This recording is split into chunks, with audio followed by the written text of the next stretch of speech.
So hello, welcome to the video and welcome to another pre-dawn morning here at New York's JFK Airport. Another early one today, but I'm taking the day flight back to London. It's only a 6 or 7 hour flight, rarely enough time to sleep and enjoy the hospitality. So I very strongly prefer taking a day flight where you leave at about 8 in the morning and arrive at about 8 in the evening. No expectation of sleeping, perhaps even get a little bit of work done. And I'm flying today on Virgin Atlantic, and I'm flying in their premium cabin, which is premium economy, benchmarked against other airlines, but they call it premium. Quite looking forward to this experience because they do try and differentiate themselves, as Virgin does, from other airline seats in a similar category, and very much looking forward to getting on board and seeing what is offered. So if you'd like to see what the experience is like, stick around. Hi, I'm Matt. I've lived in 5 countries on 4 continents. I've flown over 1.4 million miles. I've visited over 100 countries, every American state, but I'm nowhere near done. So subscribe to the channel so you can come with me on my next trip. Into the terminal, and it turned out that I was completely the wrong end for the Virgin check-in area. I'd held gold status in Virgin's flying club until about 6 days before this trip, so had dropped to silver on the date of travel. That, and the fact I was travelling in the premium cabin, would have afforded me access to the premium check-in desks, but wouldn't have given me access to the clubhouse lounge. So for the first time, I reached out to an airline in advance of travel. Not something I will routinely do, but I thought it would be good to be able to show the facilities available to gold card holders, which I'd been until a week earlier. And Virgin's lovely PR team agreed, meaning I was able to use the Delta One check-in area. It was still early in the day, so it was not busy, but the guys on duty were wonderful, engaging, funny, and a credit to the Virgin brand. As there was a note on my booking, we also had a very entertaining chat about cameras and the other equipment I use to make videos. Good blokes. The Delta One check-in area has a back door to the security lanes, and there were 3 choices: regular, TSA pre and clear. It was a bit confusing. The regular channel led you to the regular TSA lanes, which were quite some way away, so it was hard to judge how awful they were, but at that time of day I'd expect them to be terrible.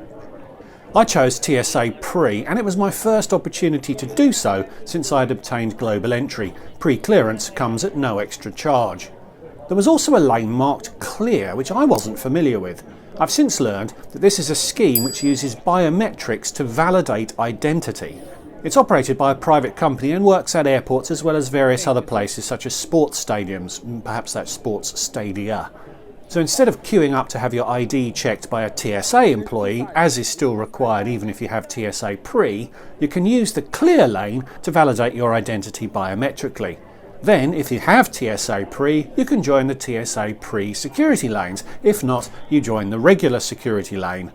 All it seemed to do was create congestion, but plenty of people seemed to have signed up. So many people have TSA pre these days that it didn't feel like the process was greatly accelerated. This was a particularly busy time of day, but once I was through the ID check, the security process was accelerated, as laptops and liquids could stay in bags and shoes and belts could remain on too.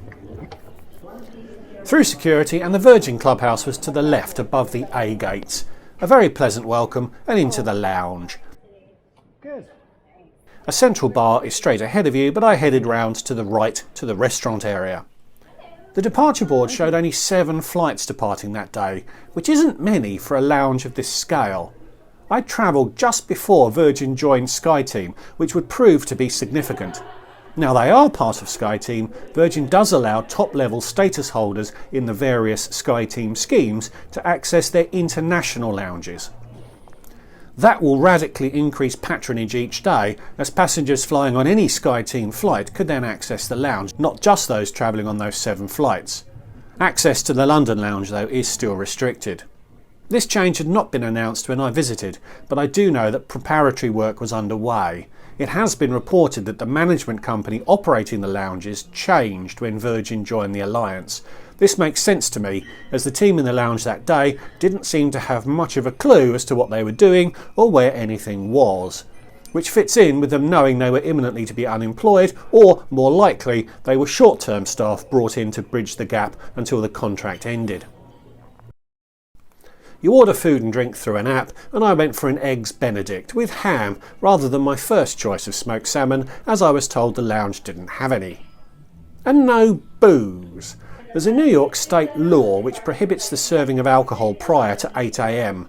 I'd not noticed an equivalent prohibition when I'd visited BA's lounges at the same time of day a month earlier, although I'd not been drinking that day so may not have noticed. Let me know in the comments if the BA lounges are also dry until 8 AM in New York. It's a very pleasant lounge even with no booze. Hey, it was really early, but a glass of champagne is always nice. I will happily attribute the dodgy service to the management contract being in transition and would eagerly look forward to a return visit, possible now with my ITA Airways Gold status, which I think now affords me access as a SkyTeam Gold member. We departed from gate B31, which was a decent hike from the lounge. Boarding was well underway and we were validated for boarding with a facial recognition terminal. Not entirely sure whether it was a Virgin or a TSA thing, I suspect the latter, but it was really efficient, even if I should probably be a bit worried about who uses that data and where it is used. Our chariot that day was to be an 8-year-old Boeing 787 Dreamliner named Mystery Girl. On board, a left turn would have taken me into Virgin's older style business cabin with the reverse herringbone seats, but it was a right turn for me today into the premium economy cabin, 5 rows laid out in a 2-3-2 configuration. 38 inches of legroom, and in front of you is some storage and a screen with a controller beneath it. Not a massive screen, it has to be said, but large enough. There's an oversized armrest between the seats and the tray comes out of the armrest on the other side. Pretty much as you'd expect, sturdy enough.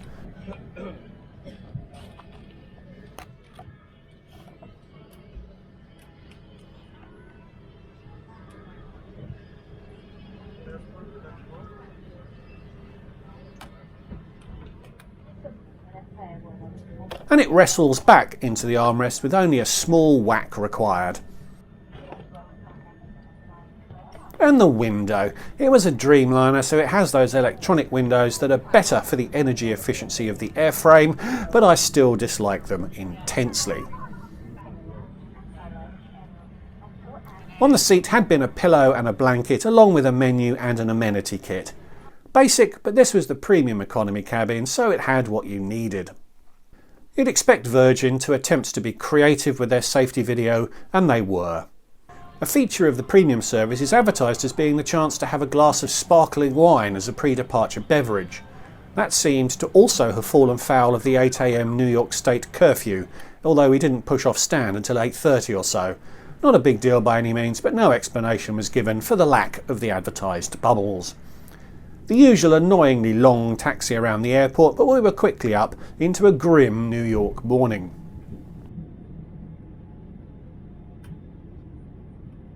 Within minutes of takeoff, the passenger in front reclined and kept it there for virtually the entire flight. They're perfectly within their rights to do so, but it really makes a difference to your sense of personal space, particularly on a day flight when you may want to work, even more so if you're considerate and don't want to inconvenience the person behind you. The menu was odd. This was a day flight, but we appeared to have received menus for an overnighter, a dinner followed by a breakfast. My seatmate questioned this and was told, "No, that's the right menu. We'll just serve the meals the other way round as it's a day flight." The implication being that we were daft for not having worked this out for ourselves. I suppose it saves Virgin a few quid to not have to print menus specific for their only day flights to London, but I thought it made them look stingy and a bit daft. So breakfast quickly arrived. I went for the cooked breakfast, of course. It was really good, substantial too, and none of those dodgy juices floating at the bottom of the dish. If that really was the breakfast served at the end of an overnight flight, it was really quite good. After breakfast, I tried to do some work, although the Recline prevented me from fully opening my laptop, which was annoying, but I was able to improvise. It is very unfortunate that your ability to enjoy a flight in premium economy is so excessively dependent on the actions of the passenger in front, something I also found when I flew premium economy on BA. But I did manage to get a decent chunk of editing done and also enjoyed some turbulence. quite significant flexing of the wing at the worst of it. And the loo, nice enough, a little bit damp mid-flight, but no real complaints. And on my way back to the seat, I checked out the foot parade in the upper class cabin. Hilarious, if you like feet. A couple of hours before landing, the excellent crew offered a drinks round. I decided my creativity would be boosted by having a gin. It was at this point that my neighbour's tray table decided to commit hara-kiri, something the crew had never seen before. Shortly after this, a dinner service came. A Greek salad, butter chicken and a cheesecake. Washed down with a nice can of wine. See what they did there? If you think screw caps on wine bottles are technology gone mad, a can of wine might tip you over the edge. It was okay. I'll not give it a higher grading than that. One last quirky service touch from Virgin was some Love Heart sweets for landing. And a little under 6 hours after taking off, we landed into a dark and equally gloomy London. Day flights are great on such short routes, as I was able to head home and go to bed as normal. Quick word on the crew. I have found Virgin crews to be a little flat on the inbound flights to London, far flatter than they are outbound. This may be down to the awful timing of overnight flights, or to them having had too good a time down route, as I believe is the culture amongst Virgin crew.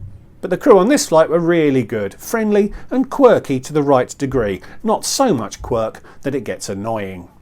I booked this flight as a one-way redemption. It was the last flight of my round the world in 8 days adventure. But I got lucky as I booked during a Virgin 50% redemption sale, which meant I only paid 8,750 points plus $325 in fees, which is perhaps £350 or so, all in, if you value a point at 1p each. Not cheap, but the cash price of a ticket will be well over double that if you're travelling one way. So was it worth it?